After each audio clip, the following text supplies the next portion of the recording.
Hey guys, welcome to the channel. यार आज का वीडियो चैनल के सभी इंपॉर्टेंट वीडियोस से सबसे ऊपर है। कारण बता देता हूँ।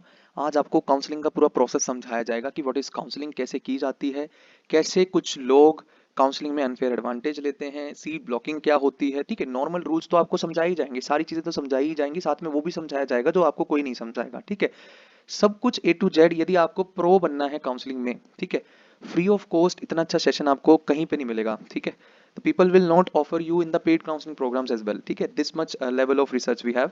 सो हम आपको आज बहुत अच्छे सेशन में सारी चीजें समझाने वाले हैं। आपको सेशन कंप्लीटली देखना है, चाहे आपने पहले कभी काउंसलिंग की है या नहीं की है।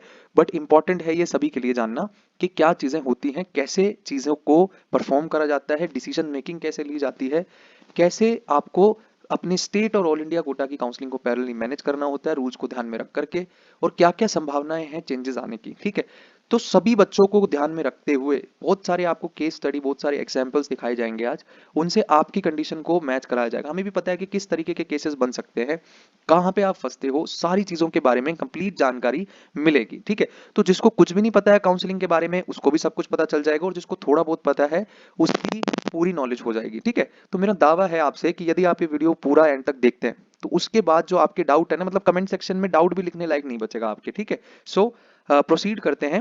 काउंसलिंग क्या चीज है, कहाँ होती है, कैसे होती है, सब कुछ आपको डिटेल में कंप्लीट तरीके से बताया जाएगा। ठीक है, तो सबसे पहले जो सेंट्रलाइज्ड काउंसलिंग होती है इंडिया में, वो होती है mcc.nic.in पे। ये क्या है? Medical counselling committee. ठीक है, इनकी वेबसाइट है mcc.nic.in। देखो, दो जगह की काउंसलिंग होती है, एक ऑल इंडिया काउंसलिंग और एक स्टेट काउंसलिंग। ठीक है, तो आज हम एमसीसी की जो सेंट्रलाइज्ड काउंसलिंग है उसके सभी नियमों को, प्रोसेस को, रजिस्ट्रेशन, सिक्योरिटी, सिक्योरिटी कब फॉरफिट होती है, नहीं होती, बचानी कैसे है, क्या करना है, वो सारी चीजों के बारे में कंप्लीट जानकारी मिलेगी। और कौन कौन से बच्चों को एमसीसी की काउंसलिंग करनी जरूरी होती है, क्योंकि मैक्सिमम बच्चे इसी काउंसलिंग को अप्रोच करते हैं, centralised counselling as well as your state quota counselling. तो दोनों को आपको पैरेलल कैसे मैनेज करना है वो भी बताया जाएगा। तो देखिए, सबसे पहले आएगा नीट का रिजल्ट। नीट के रिजल्ट के बाद एमसीसी की इस तरीके की सुंदर सी वेबसाइट आपको दिखाई देती है। ठीक है, यहाँ पे यूजी मेडिकल नाम का पोर्टल होता है। जैसे ही आप एमसीसी की वेबसाइट पे जाओगे तो आपको यूजी मेडिकल वाले पोर्टल पे, क्योंकि एमसीसी पीजी की भी काउंसलिंग कराती है, एमडीएस की भी काउंसलिंग कराती है, और सुपर स्पेशलिटी नीट एसएस के बाद जो सुपर स्पेशलिटी डीएम कोर्सेज होते हैं उनकी भी काउंसलिंग एमसीसी कराती है। ठीक है, सो यूजी मेडिकल वाले पोर्टल पे आपके काम का पोर्टल है, यहां पर आपको आना है। इस तरीके की वेबसाइट का आपको लुक रहेगा। ठीक है, तो ये थी mcc.nic.in पे आपकी क्या होनी है, काउंसलिंग होनी है। ठीक है, अब कौन कौन से बच्चे एमसीसी की काउंसलिंग में बैठेंगे जरा ये जान लेते हैं नेक्स्ट, कि who needs to do MCC all India counselling, कि किस किस को एमसीसी ऑल इंडिया काउंसलिंग करनी है। ठीक है, सबसे पहले वो बच्चे जो 15% ऑल इंडिया कोटा से किसी भी सरकारी मेडिकल कॉलेज में पढ़ना चाहते हैं। देश के जिनको नहीं पता है उन्हें मैं बता देता हूं।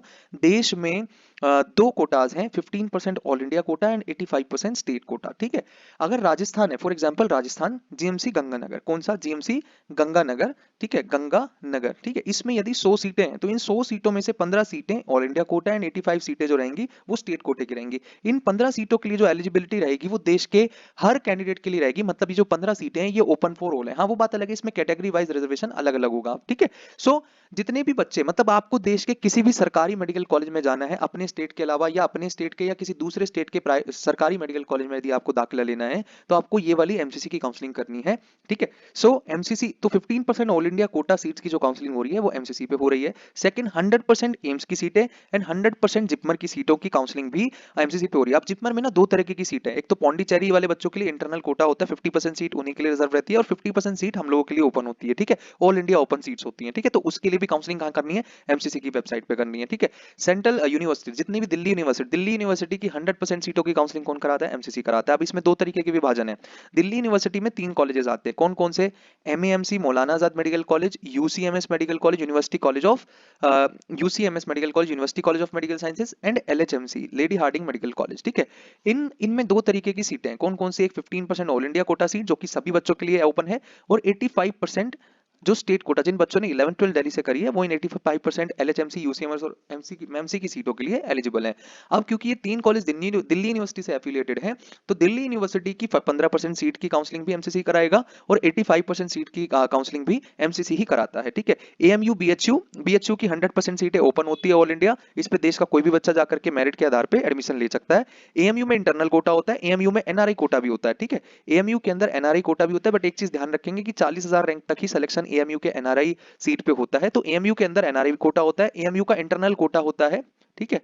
एएमयू के इंटरनल कोटे की एलिजिबिलिटी मैं जब एमसीसी का ब्रोशर आएगा उस टाइम पे आपको बता दूंगा, और एएमयू की जो बाकी बची हुई 50% सीट्स हैं वो ऑल इंडिया ओपन होती है, यानी कि आपके और हमारे लिए, ठीक है। सो ये चीज है। ईएसआईसी कोटा, ठीक है, जो इंप्लॉय स्टेट इंश्योरेंस कमीशन है, जिसका रजिस्ट्रेशन आईपी वार्ड का सर्टिफिकेट जो है, टेलीग्राम पे हमने सारी चीजें डाल दी हैं। जो बच्चे ईएसआईसी, जिनके पिताजी ईएसआईसी कार्ड होल्डर्स हैं, उनको आईपी वार्ड का, इंश्योर्ड पर्सन वार्ड का सर्टिफिकेट इशू हो रहा है ईएसआईसी की वेबसाइट पे। वहां जाकर के आप आईपी वार्ड का सर्टिफिकेट अपना बनवा सकते हैं और ईएसआईसी कोटे का लाभ ले सकते हैं, ठीक है। सो ईएसआईसी कोटा की भी काउंसलिंग कहाँ होनी है? एमसीसी पे होनी है। एएफएमसी, देखिए एएफएमसी पे हमने डेडिकेटेड वीडियो कल रात को डाल दिया है। एएफएमसी का खाली रजिस्ट्रेशन पार्ट, यानी कि आपको सिर्फ पोर्टल पे यस और नो करना है, बाकी सारा काम एएफएमसी की वेबसाइट पे होता है। एएफएमसी से रिलेटेड सारी डिटेल एक डेडिकेटेड वीडियो में रात को डाल दी है, जिसे एएफएमसी के बारे में जानना है, कैसे क्या चीजें होती है, वो एएफएमसी की डेडिकेटेड वीडियो देख सकता है, ठीक है। तो सिर्फ एमसीसी की काउंसलिंग में, एमसीसी के पोर्टल में सिर्फ आपको एएफएमसी, वहां पे कोटा सेलेक्ट करने का ऑप्शन आता है, वहां पे आपको बस एएफएमसी में यस क्लिक करना होता है और कुछ भी नहीं। उसके बाद सारी चीजें एएफएमसी खुद करता है, ठीक है। आईपी यूनिवर्सिटी के जो दो कॉलेजेस हैं, कौन कौन से? VMMC and RML. इन दो कॉलेजेस की काउंसलिंग जो है 15% सीट्स के लिए भी और 85% सीट्स के लिए भी एमसीसी ही कराता है, ठीक है, एमसीसी ही कराता है। बीएसए और एनडीएमसी, बीएसए और एनडीएमसी ये भी दोनों आईपी यूनिवर्सिटी के ही कॉलेज हैं, बट इनकी 15% की काउंसलिंग तो कौन करा रहा है? एमसीसी करा रहा है। बट 85% की काउंसलिंग कौन करा रहा है? आईपीयू करा रहा है। तो उन्होंने उसके लिए आपने आईपीयू के लिए रजिस्ट्रेशन करके रखा है ऑलरेडी। तो ये बेसिक बेसिक बातें आप सभी जानते हो। दिल्ली की 15% सीटें एंड 85% इंस्टीट्यूशनल कोटा सीट्स के लिए। अच्छा, डीम्ड यूनिवर्सिटी की 100% सीटों की काउंसलिंग कौन करा रहा है? एमसीसी। यदि किसी को केएमसी मणिपाल जाना है, केएमसी मैंगलोर जाना है, जेएसएस मैसूर जाना है, जेएलएन बेलगावी जाना है, एंड सो ऑन, हमदर्द जाना है, सिम्बायोसिस जाना है, 57 ऐसी देश में डीम्ड यूनिवर्सिटीज हैं। इसकी एक काम करेंगे, देखो जिसको नहीं पता ये कौन सी डीम्ड यूनिवर्सिटी 57 है, क्योंकि हर स्टेट के अंदर कुछ प्राइवेट यूनिवर्सिटीज भी होती है, उनसे कंफ्यूज नहीं होना है। तो हम क्या करेंगे, टेलीग्राम पे एक पीडीएफ आपको उपलब्ध करा देंगे, जैसे ये सेशन जो क्या होगा अपलोड होगा यूट्यूब पे। वहां पे हमने 3 कैटेगरी में कॉलेजेस को डिवीजन दे दिया है, गवर्नमेंट, प्राइवेट एंड डीम्ड, ठीक है। गवर्नमेंट की 15% के लिए तो आपको बता दिया एमसीसी काउंसलिंग कराएगी, और 85% के लिए रिस्पेक्टिव स्टेट। प्राइवेट के लिए स्टेट की काउंसलिंग करनी है, डीम्ड के लिए आपको क्या करना है? डीम्ड के लिए आपको एमसीसी की काउंसलिंग करनी है। तो हमने वहां पे गवर्नमेंट, प्राइवेट और डीम्ड 3 तरीके से कॉलेजेस को, पूरे 779 जो कॉलेजेस हैं देश के अंदर, सबको सेग्रीगेट करके आपको पीडीएफ उपलब्ध हम टेलीग्राम पे करा देंगे। तो जिसने टेलीग्राम नहीं ज्वाइन करके रखा है कर लीजिए, आपको पता चल जाएगा कौन कौन सी डीम्ड यूनिवर्सिटी देश में है। जो भी डीम्ड के कॉलम में कॉलेज दिखाई देगा, उसकी 100% सीटों की जो काउंसलिंग है वो एमसीसी ने करानी है, ठीक है। उसके बाद बीएससी नर्सिंग की जो सेंट्रल इंस्टीट्यूट है उसकी भी काउंसलिंग एमसीसी पे होनी है, बीडीएस की काउंसलिंग भी एमसीसी पे होनी है, ठीक है। उसके बाद हम आ जाते हैं steps of MCC counselling process, ठीक है। अभी तक ये समझ में आया कि काउंसलिंग एमसीसी की करनी किसको। अब इस काउंसलिंग के प्रोसेस में होगा क्या, सीरीज ऑफ इवेंट्स क्या है। देखिए सबसे पहले आपका आएगा नीट का रिजल्ट, ठीक है।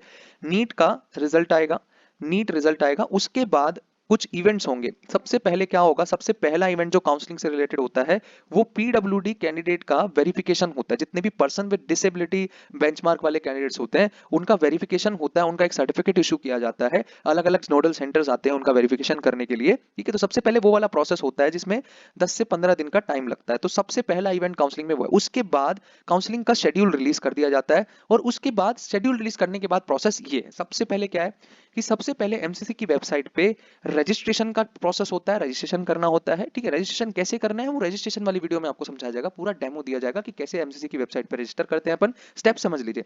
उसके बाद आपकी security fees and registration fees आपसे ली जाती है, कितनी ली जाती है अभी बताई जाएगी। फिर उसके बाद सीट मैट्रिक्स रिलीज करता है एमसीसी में कि कितनी किस कॉलेज में किस कैटेगरी कितनी सीट, अभी आपको सैंपल भी दिखाया जाएगा सारी चीजों का। उसके बाद आपकी चॉइस फिलिंग होती है। चॉइस फिलिंग मतलब देश में जितने भी आपको ऑप्शंस हैं जिसकी काउंसलिंग एमसीसी करा रहा है, तो आपको प्रायोरिटी के आधार पे, अपनी प्रायोरिटी के आधार पे फ्रॉम टॉप टू बॉटम जचाते चले जाना है। कोई भी ऐसा कॉलेज आपको ऊपर नहीं डालना होता है जो बहुत खराब है क्वालिटी में, क्योंकि एल्गोरिथम रैंक के आधार पे चलता है। सबसे पहले रैंक को प्रायोरिटी देकर के चलता है। सबसे पहले रैंक 1 के पास आएगा, रैंक 1 के पास आने के बाद सबसे पहले उससे पूछेगा भाई तुझे क्या चाहिए, वो बोलेगा सबसे पहले मुझे एम्स टैली चाहिए, फिर सेकंड नंबर पे वो बोलेगा मुझे मेमसी चाहिए, फिर मुझे वीएमएमसी चाहिए। इस तरीके से कॉलेज जचाता चला जाएगा अपनी प्रायोरिटी के आधार पे, ठीक है। तो यदि एम्स टैली में सीट खाली होगी तो उसे अलॉट कर दी जाएगी, यदि नहीं खाली होगी तो उसकी नेक्स्ट चॉइस पे मूव कर जाएगा। यदि किसी में खाली नहीं है तो मान लीजिए लास्ट चॉइस पे आया, इसने जो लास्ट चॉइस डाल रखी थी वो एलएचएमसी की डाल रखी थी, ठीक है। लास्ट चॉइस पे आया, पता चला यहाँ भी सीट खाली नहीं है, तो ये बच्चा नॉन अलॉटेड रह जाएगा, एल्गोरिथम नेक्स्ट रैंक पे मूव कर जाएगा। यदि ऊपर नंबर 1 से चालू करेगा और नीचे तक देखता हुआ आएगा, जहां पे सबसे पहले सीट खाली मिल गई, मान लीजिए एम्स दिल्ली में खाली नहीं है बट मौलाना आजाद में सीट खाली है, तो उसकी कैटेगरी में तो ये वाली सीट अलॉट करके नेक्स्ट रैंक पे मूव कर जाएगा। नीचे जो चॉइसेस डाली रहेंगी वो उसका कोई काम नहीं रह जाएगा, ठीक है। फिर नेक्स्ट रैंक पे मूव कर जाएगा, फिर नेक्स्ट रैंक पे, and so on rank wise allotment करता चला जाएगा। तो चॉइस फिलिंग काउंसलिंग एक पूरा एक क्रिटिकल पार्ट है जहां पर आपको चीजों को बहुत अच्छे से मैनेज करना होता है, एक प्रेफरेंस सेट करनी होती है, कैसे चॉइस फिलिंग लिस्ट बनाना है, इस पे हम डेडिकेटेड वीडियो लेकर के आएंगे। सारे फैक्टर्स को कैसे कंपेयर करते हैं, कैसे लिस्ट बनाते हैं, वो सारी चीजें हम आपको यूट्यूब पर बताएंगे। बट हाँ, कुछ बच्चे जो हमारे पेड बैच में, उनका ये वाला काम हम खुद करते हैं, ठीक है। उसके बाद क्या होगा, चॉइस फिलिंग के बाद चॉइस लॉकिंग होती है, चॉइस लॉकिंग के बाद रिजल्ट अनाउंसमेंट होता है काउंसलिंग में पर्टिकुलर राउंड का। फिर उसके बाद आपको फिजिकल रिपोर्टिंग करने जाना होता है इंस्टीट्यूट के अंदर। जिस दिन रिजल्ट आता है ना, रिजल्ट के अंदर आपको क्या इशू हो जाता है, अलॉटमेंट लेटर, ठीक है। अलॉटमेंट लेटर मिल जाता है आपको, जितने भी डॉक्यूमेंट्स, वो डॉक्यूमेंट के लिए हम एक सेपरेट वीडियो बना देंगे कि कितने डॉक्यूमेंट्स कहाँ लगेंगे, कैसे कहाँ जाके बनवाना है, वैलिडिटी क्या होती है। तो डॉक्यूमेंट्स पे देखिए, इस चैनल पे ना सीरीज ऑफ इवेंट होगा। अब हम चैनल का भी आपको बता देते हैं। पूरी काउंसलिंग बहुत डिटेल में समझाई जाएगी, बहुत टेक्निकल एस्पेक्ट समझाए जाएंगे आपको काउंसलिंग के, ठीक है।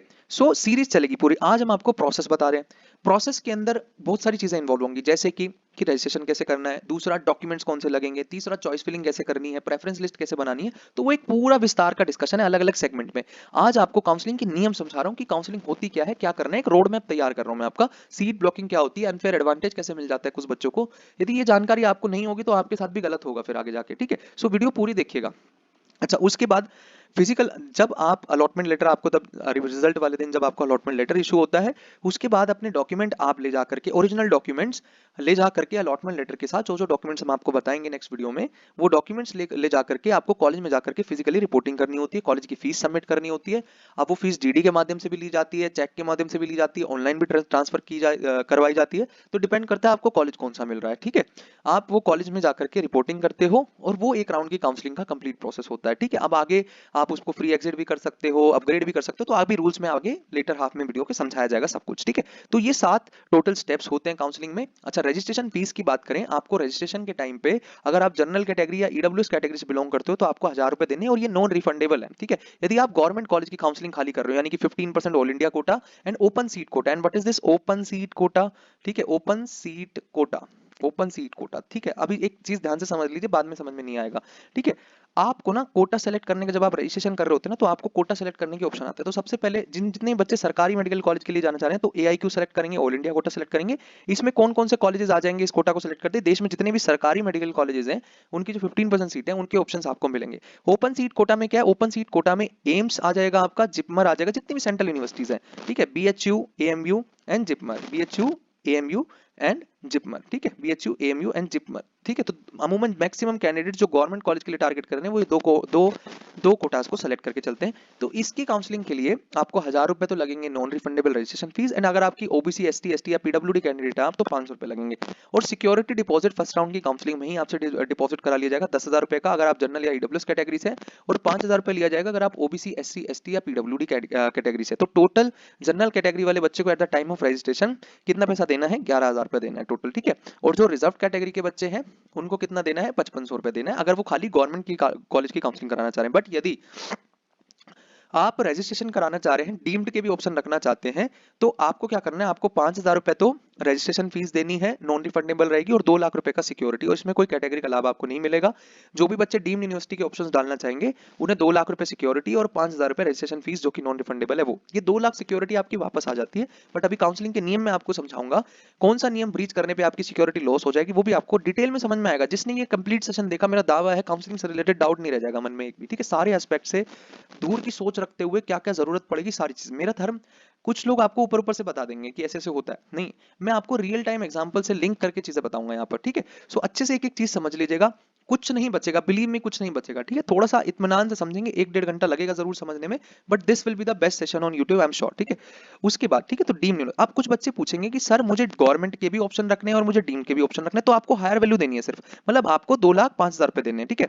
आपको क्या देना है, 2.05 लाख, मतलब 2,05,000 रुपए आपको देने हैं, ठीक है, टोटल। ये तो आपकी इसमें गवर्नमेंट की भी हो जाएगी और इसमें आपकी प्राइवेट की भी, मतलब डीम्ड की भी हो जाएगी। तो जितने बच्चे गवर्नमेंट और डीम्ड दोनों का ऑप्शन रखना चाहते हैं, उनको हायर वैल्यू देनी है बस, ठीक है। मतलब 5,000 रुपए तो आपको रजिस्ट्रेशन फीस लगेगी और 2 लाख रुपए सिक्योरिटी, इसमें आपका गवर्नमेंट के भी ऑप्शन आप डाल पाओगे। बट यदि आप सिर्फ 11,000 रुपए दोगे यूआर कैटेगरी में, तो सिर्फ आप गवर्नमेंट के ऑप्शन ही डाल पाओगे, नीचे डीम्ड के ऑप्शन नहीं ऐड कर पाओगे चॉइस फिलिंग में। यदि आप चाहते हो कि आप डीम्ड के ऑप्शन भी नीचे ऐड करो आफ्टर गवर्नमेंट, तो फिर आपको 2 लाख रुपए का सिक्योरिटी देना जरूरी है, ठीक है। तो यहाँ पे डीम्ड यूनिवर्सिटी कोटा, जैसे एआईक्यू कोटा सेलेक्ट करना होता है, इस तरीके से पोर्टल पे बना होता है। जब मैं रजिस्ट्रेशन का डेमो लाऊंगा उस टाइम में आपको दिखाऊंगा, इस तरीके से पोर्टल पे 4-5 कोटा सेलेक्ट करने होते हैं। यहाँ पे ओपन सीट कोटा लिखा होगा कहीं पे, इधर deemed university, deemed and paid seat quota लिखा होगा, यहाँ पे DU IPU कोटा लिखा होगा। देखो DU IPU कोटे की एलिजिबिलिटी कैसे मिलेगी, वहां पे ना एक ऑप्शन सिलेक्ट करने को आता है जब आपसे 11th और 12th के क्रेडेंशियल मांगता है, तो वहां पे पूछता है कि Delhi NCT other than Jamia, वो आपसे पूछता है कि आपने 12th क्लास कहाँ से करी है। जब आप ऑप्शन सेलेक्ट करते हो ना Delhi NCT other than Jamia, तो आप इस कोटे के लिए एलिजिबल हो जाते हो कि जो दिल्ली से 11th 12th किए रहेंगे बच्चे, उनको ये कोटा यहाँ पर दिखेगा। और जो बच्चे ESIC कोटा की एलिजिबिलिटी रखेंगे, उनको ESIC कोटा भी यहाँ पे सेलेक्ट करना रहेगा, वो भी उनके लिए विजिबल होगा वहाँ पे, ठीक है। तो ये वाली सारी चीजें रहेंगी यहाँ पे, ये सब कोटास आपको दिखाई देंगे। अगर जैसे ही आपने डीम्ड में क्लिक कर दिया, तो वैसे ही आपसे जो एंड में पेमेंट मांगी जाएगी वो 2,05,000 रुपए की मांगी जाएगी, ठीक है। 2,05,000 रुपए की पेमेंट आपसे मांगी जाएगी। बट अगर आपने all India quota and open seat quota या DU, अगर आप दिल्ली से तो DU कोटा सेलेक्ट किया, तो आपसे 11,000 रुपए मांगे जाएंगे in case of unreserved category, and in case of reserve category वो आपसे 5500 रुपए मांगेंगे, ठीक है। तो इतनी बात मेरी समझ में आ गई आपको डिपॉजिट से रिलेटेड, ठीक है। अब ये डिपॉजिट कब आपका चला जाएगा वो भी समझाऊंगा। अभी एक इंपॉर्टेंट बात समझेंगे, ठीक है। अभी मैंने यहाँ पर देखो, जो मैंने आपको चीज समझाई ना, in case candidate had to apply for both government medical and dental nursing and for deemed university should the candidate pay the fee for both. अलग अलग नहीं देनी है, उन्होंने लिख दिया है no as per the policy the candidate has to pay only the higher fee, है ना। जो मैंने आपको समझाया सेम वही बात लिखी है कि आपको हायर वाली फी दे देनी है, आप दोनों चॉइसेस डाल पाओगे। इतनी बात क्लैरिटी से समझ में आई। अच्छा आगे बढ़ते हैं। यहाँ पर आप देखिए कि काउंसलिंग होती कैसे है, कैसे स्टेट और ऑल इंडिया काउंसलिंग मैनेज करनी है। अब यहाँ पर देखिए, ये है एनएमसी की गाइडलाइन। एनएमसी ना ऑल इंडिया मतलब एमसीसी, एनएमसी ना पिताजी ऐसा समझ लो, NMC is father. NMC guideline देता है एमसीसी को। एमसीसी क्या है, मेडिकल काउंसलिंग कमेटी, जो ऑल इंडिया काउंसलिंग करा रही है, सेंट्रलाइज ऑल इंडिया काउंसलिंग करा रही है। और ये यहाँ पर क्या है, state counselling authority, state counselling authorities, ठीक है। इसमें कौन कौन सी आ जाएंगी, जैसे यूपी में यूपी नीट, यूपी डीजीएमई आ जाएगा, राजस्थान में राज यूजी नीट हो जाएगा, के कर्नाटक एग्जामिनेशन अथॉरिटी हो जाएगी, हरियाणा में DMER हो जाएंगी। तो ये सारी क्या है, स्टेट काउंसलिंग। और बिहार में IAS एसोसिएशन बोर्ड BCEC ही बोर्ड काउंसलिंग कंडक्ट कराता है, ठीक है।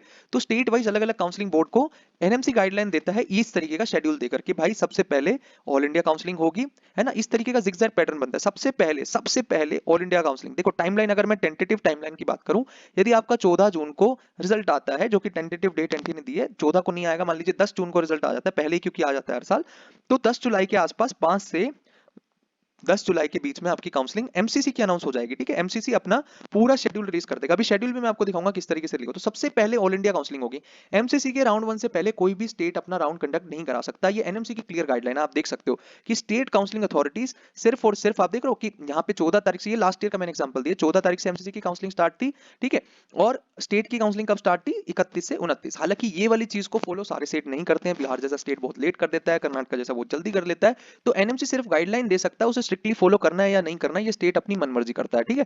यूपी अगर आप देख लो, राजस्थान देख लो, हरियाणा देख लो, ये लोग टाइमली काउंसलिंग एनएमसी के हिसाब से चलते हैं। But on the other and Karnataka हो गया, तेलंगाना हो गया, बिहार तो बहुत ही फर्जी है भाई साहब, ठीक है। तो बिहार तो काउंसलिंग जानबूझ करके लेट कराता है ताकि उनके स्टेट के अंदर कट ऑफ लोअर्स रहे। तो मैं बिहार की पूरी गेम आपको समझाऊंगा, जिसकी वजह से सीट ब्लॉकिंग होती है ऑल इंडिया कोटा में, वो भी मैं आपको क्लियर कट समझाऊंगा। बहुत सारी चीजें मैं बोल रहा हूँ, ठीक है। तो ऑल इंडिया का सबसे पहले राउंड 1, उसके बाद स्टेट का राउंड 1। ये चीज है ना, सीट ब्लॉकिंग को प्रिवेंट करने के लिए। सीट ब्लॉकिंग क्या होती है, वीडियो के लेटर हाफ में होगा, और वही सबसे इंटरेस्टिंग पार्ट भी है, ठीक है। उसके बाद ऑल इंडिया का राउंड 2, फिर स्टेट का राउंड 2, फिर ऑल इंडिया का राउंड 3, फिर स्टेट का राउंड 3, फिर ऑल इंडिया का स्टे एंड फिर स्टेट का स्टे। अमूमन 4 राउंड की काउंसलिंग पहले से तय होती है। यदि खाली बच जाती है सीटें, तो स्पेशल स्टे वैकेंसी राउंड भी बाद में कंडक्ट कराए जाते हैं, ठीक है। सो ऑर्डर ऑफ क्या रहेगा काउंसलिंग राउंड्स, जिगजैग पैटर्न में। उसके बाद आप समझो, देखो ये चीज यहाँ पर समझनी बड़ी जरूरी है। इस तरीके से काउंसलिंग का शेड्यूल आता है एमसीसी का, ठीक है। इसमें क्या क्या स्टेप है आपको ना, देखो यहाँ पर आपको देखो कि 14 से 20 तारीख तक आपको रजिस्ट्रेशन एंड फी पेमेंट करने के लिए, जो आपको रजिस्ट्रेशन फीस और सिक्योरिटी फीस का जो पेमेंट है वो करना रहता है। इसी बीच में 15 या 16 तारीख को, जैसे ये 16 से 20 तारीख को, जैसे ये 14 को आपकी रजिस्ट्रेशन स्टार्ट हो गया, 14 से 20 तक की डेट दे रखी है, आप कभी भी रजिस्टर कर सकते हो, ठीक है। उसके बाद ये जो दे रखा है यहाँ पे, लास्ट ईयर का मैं एग्जांपल से बता रहा हूँ, इसी के बीच में जब रजिस्ट्रेशन 1-2 दिन हो चुके रहेंगे, बीच में आ जाएगा सीट मैट्रिक्स। एमसीसी की साइट पे क्या आ जाएगा, सीट मैट्रिक्स। सीट मैट्रिक्स आने के बाद क्या, चॉइस फिलिंग का पोर्टल ओपन हो जाएगा। आप वहां पे चॉइस फिलिंग करोगे, वो सारा डेमो हम आपको देंगे, कोई टेंशन नहीं है उस चीज की। तो फिर ये चॉइस फिलिंग के लिए आपको प्रॉपर पर्याप्त 4 से 5 दिन का टाइम मिलेगा, ठीक है। उसके बाद होगी चॉइस की लॉकिंग। एमसीसी में क्या है, यदि आप लॉक करना भूल गए, ठीक है, यदि आप लॉक करना भूल गए, और ये अमूमन जो last day of choice filling होता है, उसमें शाम को 4 बजे से रात 12 बजे तक का टाइम चॉइस लॉकिंग का दिया जाता है। मतलब आपने जो चॉइसेस डाली, आप श्योर हो ना कि आपको ये चॉइसेस लॉक करनी है, आप 100% श्योर हो। अगर चॉइस लॉक नहीं करते हो तो वो ऑटो लॉक में चला जाएगा। अगर कोई बच्चा चॉइस लॉक करना भूल गया है तो चॉइस ऑटो लॉक हो जाएगी, आपको लॉक नहीं करनी है, ठीक है। ऑटो लॉक की पोजीशन में चली जाती है। अगर आप लॉक करने से फायदा ये है कि आपने लास्ट टाइम देख लिया कि कुछ गड़बड़ तो मैंने नहीं कर दी। मौलाना आजाद मेडिकल कॉलेज की जगह मौलाना आजाद डेंटल कॉलेज तो मैंने नहीं डाल दिया कहीं ऊपर, अलॉट हो जाती सीटें। अभी वो भी मैं केस बताऊंगा कि थर्ड राउंड में कुछ इस तरीके की चीज हुई थी लास्ट ईयर, हमने केस को कैसे हैंडल किया था, कहाँ गए थे, तो सब कुछ समझाऊंगा, आप समझना पूरे एक एक चीज, ठीक है। उसके बाद प्रोसेसिंग ऑफ सीट अलॉटमेंट होता है, इसमें आपका कोई काम नहीं है, फिर रिजल्ट आ जाता है, ठीक है।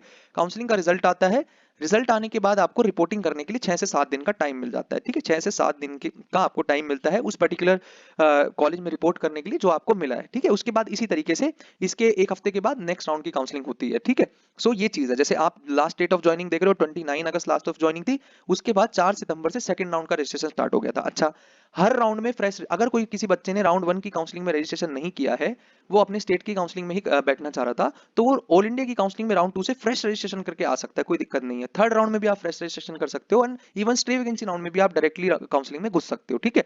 तो हर राउंड में फ्रेश रजिस्ट्रेशन उपलब्ध रहेगा। रजिस्ट्रेशन आप अगर किसी ने फर्स्ट में नहीं किया तो सेकंड में कर ले, सेकंड में नहीं किया तो थर्ड में कर ले, एंड थर्ड में नहीं किया तो फोर्थ में कर ले, ठीक है। तो कई बार ऐसा लगता है कि यार हमें ना हमारे स्टेट में मिल जाएगा, जरूरत नहीं है एमसीसी की काउंसलिंग में बैठने की, बट बाद में जब स्टेट में नहीं मिलता तो बच्चे राउंड 2 से डायरेक्टली भी घुसते हैं काउंसलिंग में। कुछ बच्चों को 2 राउंड तक नहीं मिलता तो वो तीसरे से भी घुसते हैं, और कुछ को नहीं मिल रहा होता, जो जिनके वो स्टेट के प्राइवेट मेडिकल कॉलेज या स्टेट के कॉलेज भरोसे बैठे रहते हैं, तो कई बार स्टे वैकेंसी राउंड में भी डीम्ड यूनिवर्सिटी के ऑप्शन ऐड करते हैं बच्चे। कई बार गवर्नमेंट की सीट 3 राउंड की काउंसलिंग तक नहीं मिलती है, ठीक है, ना स्टेट में ना ऑल इंडिया कोटे में। तो बच्चे क्या करते हैं कि लास्ट राउंड हार तक के पेरेंट्स डिसाइड करते हैं कि यार अब डीम्ड का भी ऑप्शन ऐड कर लेते हैं, लास्ट राउंड की काउंसलिंग एडमिशन इसी साल लेना है, तो हाँ आपको ऑप्शन दिया जाता है डीम्ड। यदि आपने फर्स्ट राउंड में डीम्ड का ऑप्शन सेलेक्ट नहीं किया था तो आपको लास्ट राउंड में डीम्ड का ऑप्शन सेलेक्ट करने मिलता है, बट आपको वही 2 लाख रुपए सिक्योरिटी देनी पड़ती है, ठीक है। तो इस तरीके का काउंसलिंग का शेड्यूल आता है, इस तरीके की आपकी चीजें दिखाई देती है। और जो सीट मैट्रिक्स की हम बात कर रहे थे, तो हर राउंड के बाद सीट मैट्रिक्स आ जाता है कि किस कॉलेज में कितनी सीट है, किस कैटेगरी में। जैसे आप देख सकते हो एग्जांपल के लिए कि यहाँ पे एसएचकेएम जो मेवात मेडिकल कॉलेज है, वो ऑल इंडिया कोटा का, मतलब वो सरकारी कॉलेज है, एमबीबीएस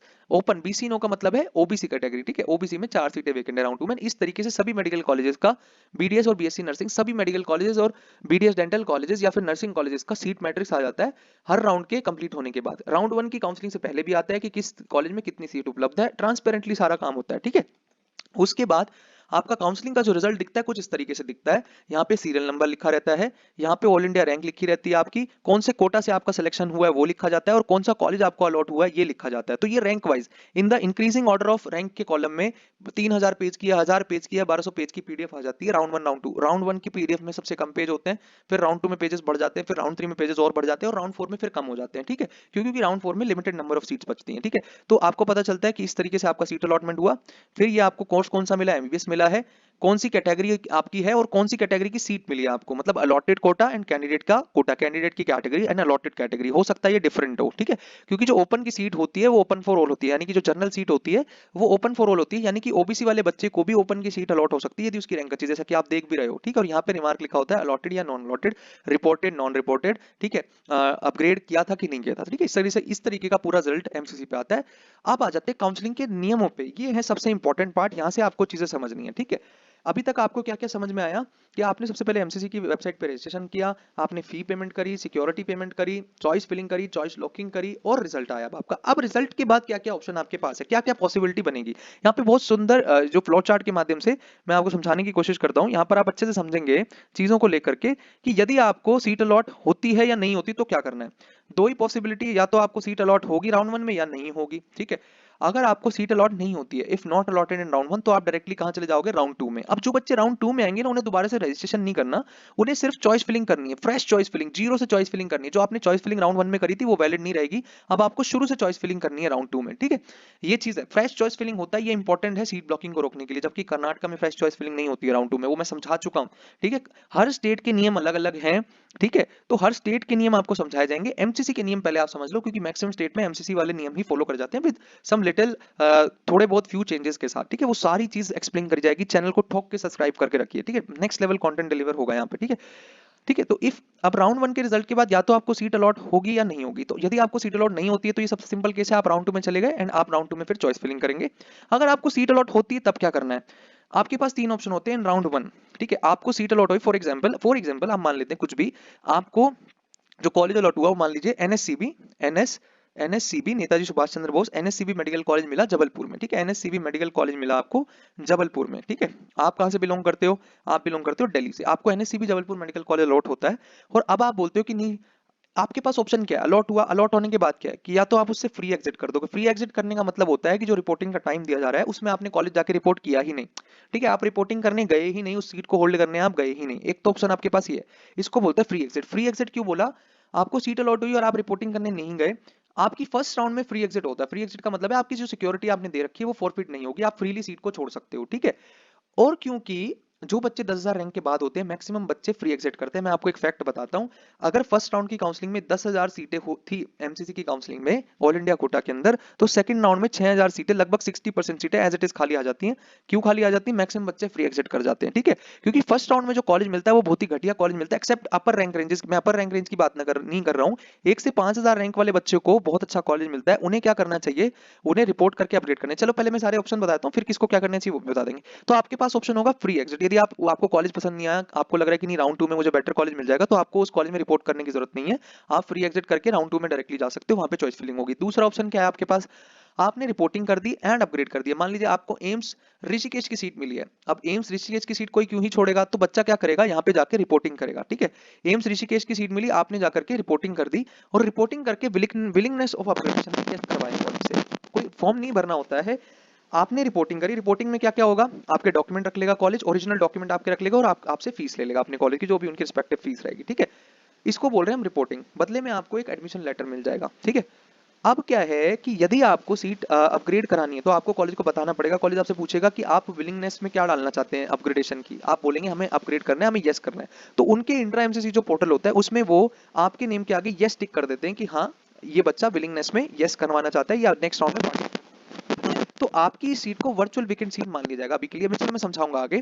आपने रिपोर्ट करा एंड रिपोर्ट करके अपग्रेड का रास्ता चूज कर लिया, आप रिपोर्टिंग करके आ गए, और रिपोर्टिंग करके आने के बाद आप राउंड में नेक्स्ट फिर से चॉइस फिलिंग की। अब मेरी बात ध्यान से सुननी है। यहाँ पे एम्स ऋषिकेश आपको मिला। अब अपग्रेड करते टाइम क्या ध्यान रखना है कि आपको केवल वही चॉइसेस डालनी है जो आपकी नजर में एम्स ऋषिकेश से बेहतर है। मान लीजिए आपकी नजर में एम्स ऋषिकेश से बेहतर केवल 3 ही कॉलेज है। मान लीजिए एम्स दिल्ली है आपकी नजर में, वीएमएमसी है एम्स ऋषिकेश से बेहतर, और एमएमसी। इन 3 कॉलेज में आप अपग्रेडेशन चाहते हो, तो आपको केवल ये 3 कॉलेज डाल के छोड़ देने। मतलब जितने भी एक्सवाइजेड जितने भी कॉलेज आपको आपकी नजर में एम्स ऋषिकेश से ऊपर, यानी कि जो कॉलेज आपको अलॉट हुआ है उससे ऊपर वाले कॉलेजेस जो आपकी नजर में है, जहां पे आप अब क्या है ना, क्योंकि यदि सीट अपग्रेड होती है राउंड 2 के अंदर, मान लीजिए एमएमसी मिल जाता है, तो आपका एम्स ऋषिकेश वाली सीट पे कोई क्लेम नहीं रह जाएगा। आपको फिर क्या करना पड़ेगा?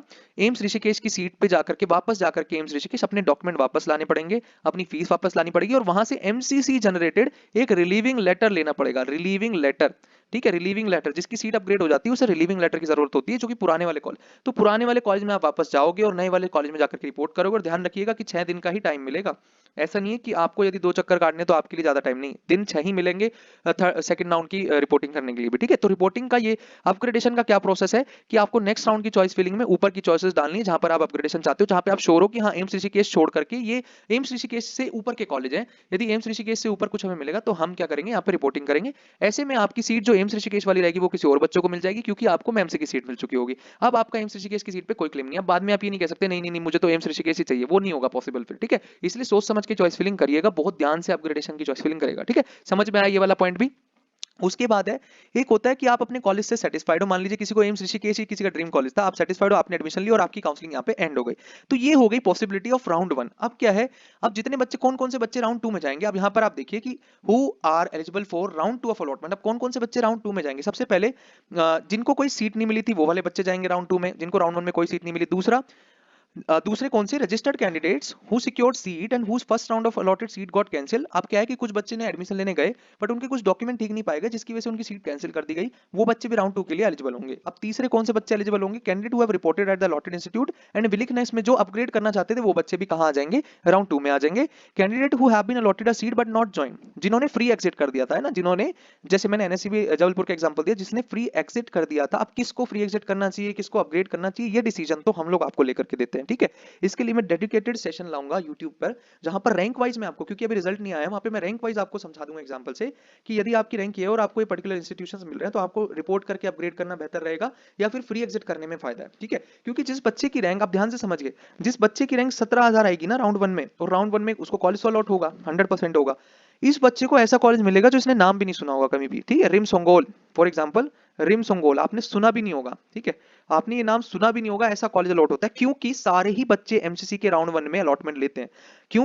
देखिए अब ध्यान से सुनिए, सभी बच्चे एमसीसी में रजिस्टर करते हैं और एक अलॉटमेंट लेते हैं। बाद में क्या होता है, जब एमसीसी का राउंड 1 हो चुका होता है, उसके बाद होती है स्टेट कोटे की काउंसलिंग चालू। अब क्योंकि 85% सीटें स्टेट कोटे में, तो बहुत सारे बच्चे राउंड 1 की काउंसलिंग के बाद यहाँ की सीटों को फ्री एग्जिट करके, यहाँ की सीटों से रिजाइन करके अपने स्टेट के राउंड 1 में चले जाते हैं, वहां पे सीट लेते हैं। बट राउंड 1 की काउंसलिंग में बुरा कॉलेज मिलने का सबसे बड़ा कारण ये होता है कि कि सभी बच्चे अप्लाई कर देते हैं, जिसको सीट लेनी भी है जिसको नहीं भी लेनी, जस्ट चेक करने के लिए कि मुझे क्या मिल रहा है ऑल इंडिया कोटा में, ठीक है। काउंसलिंग कैसे करनी है, चॉइस फिलिंग सारे ही बच्चे करते हैं, इसकी वजह से exceptionally high cut off round 1 में रहता है। सक्सेसिव राउंड्स में जब जैसे जैसे बच्चे अपने स्टेट में सेटल होते जाते हैं, ऑल इंडिया का कट ऑफ गवर्नमेंट के केस में सिग्निफिकेंटली ड्रॉप करता है, जबकि ये बात डीम्ड के लिए बिल्कुल उल्टी है। वो मैं सारी चीजें समझाऊंगा आपको, ठीक है।